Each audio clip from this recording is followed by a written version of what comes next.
Good morning, ladies and gentlemen. Eddie Marcus here again, spokesman and advocate of basic human rights for all people. You know, it seems like every day the number one concern that I have is what can I say today that can make a difference in the lives of human beings. It seems as if I live for that. And it appears as if nothing else has any importance beyond that. And yet there are so many things that I would have to do, so many things that any of us and all of us have to do within the confines of the hours of the day. And yet and still we have things that are important to us. Some of us got jobs, careers, we're in professions that we honor and give ourselves to. Some of us have too much of free time to do nothing. And that is a depressing thing for those who have to go through this and perhaps as an overall view of our society. And so for me, I have envisioned, my friends, the life of heaven on earth. When I say heaven on earth, I'm talking about your basic rights. I'm talking about just as a human being, those kinds of things that would bring you joy in your life, being experienced in your life while you're here on this earth. To me, there's nothing more important than that. And I'm confident that the reason that we don't experience that is because we've accepted a different philosophy about life. And that philosophy allows us to be conned, it allows us to be robbed, it allows us to be hijacked into those things that we consider most fundamental in life. For instance, peace. Everybody wants peace, the prosperity of benefiting from life. Freedom to be who and what we are, where we are. And joy and happiness in being just that. And actually, ladies and gentlemen, our dreams become something that's real in our lives. And basically that includes, but not limited to, the kind of housing that we desire, whatever it is, and the way we want it, whatever we desire, the kind of food and clothing, access to education, unlimited and unrestricted, so that we might be better at whatever it is we know we are. Yes, and then health care from the womb to the tomb. Now, these are things that are essential for our just living, fullness of life, as blood running through our veins.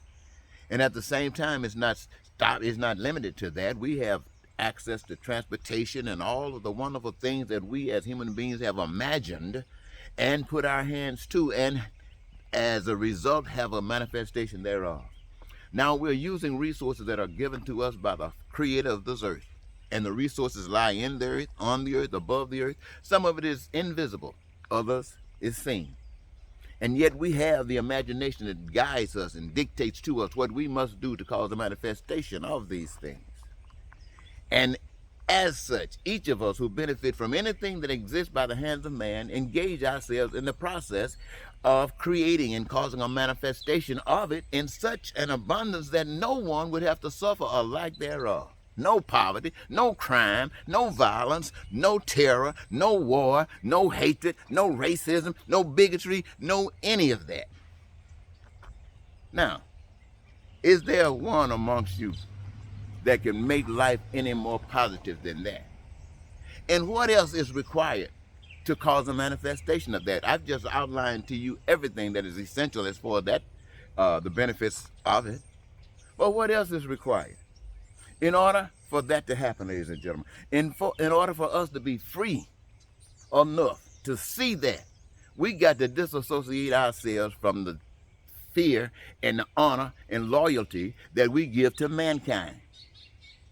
Yes, there's nothing wrong with mankind as far as our caring about mankind, but the number one position goes to an invisible power, because that invisible power is the result of all existence. Man can only do what that power dictates or what that power would permit. So why should I honor a man? Why should you honor a man? Honor God and let God be your director. Let God be the one that directs your path. Now, I know that kind of sounds a little loony, but I want you to know this. God doesn't use money. There's no money in heaven anywhere. There's no money necessary in heaven anywhere. Why? Because what we do for ourselves, and in so doing, we do it for one another, because we all benefit from the same basic essentials of life. But the money game, that's part of the hijack. That tells you and set it up in such a way that you, all of these things that I just described to you that are free because they're given to you by that power, now that money schemer has put money tabs on it, and you can't access any of your needs, you can't access any of your wants, you can't access any of your desires unless you got the money to pay for it. And where do you get the money? You get the money from the one that's dictating about the money. And how and why would he give you that money is that you are doing what he has designed or she has designed or the system has designed for you to do. When I walk around the brothers and sisters, I see the pain, I see the suffering. We all go through it every day. Some of us just walk by it as though it hasn't happened. Others walk by as though we're glad it didn't happen to us. But then others of us go by and we feel the pain. We agonize with the pain and we want it to stop. We want it to stop because we know what's going on. We know that what is happening in America today, the same thing that we say and have accepted that Donald Trump brings to the scene by making us realize that we might be losing our normality.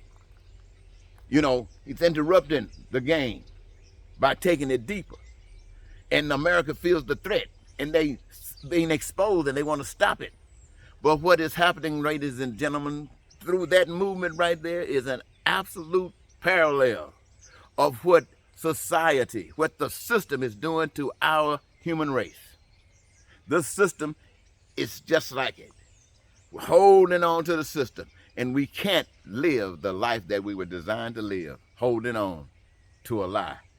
So my whole message, ladies and gentlemen, is to say something today that might help you in getting this lie out of your mind and waking up so that you can play a part in life itself. I'm in Itta Bena, Mississippi, my hometown. I've come here several times too, and I've made posts probably in the same spot.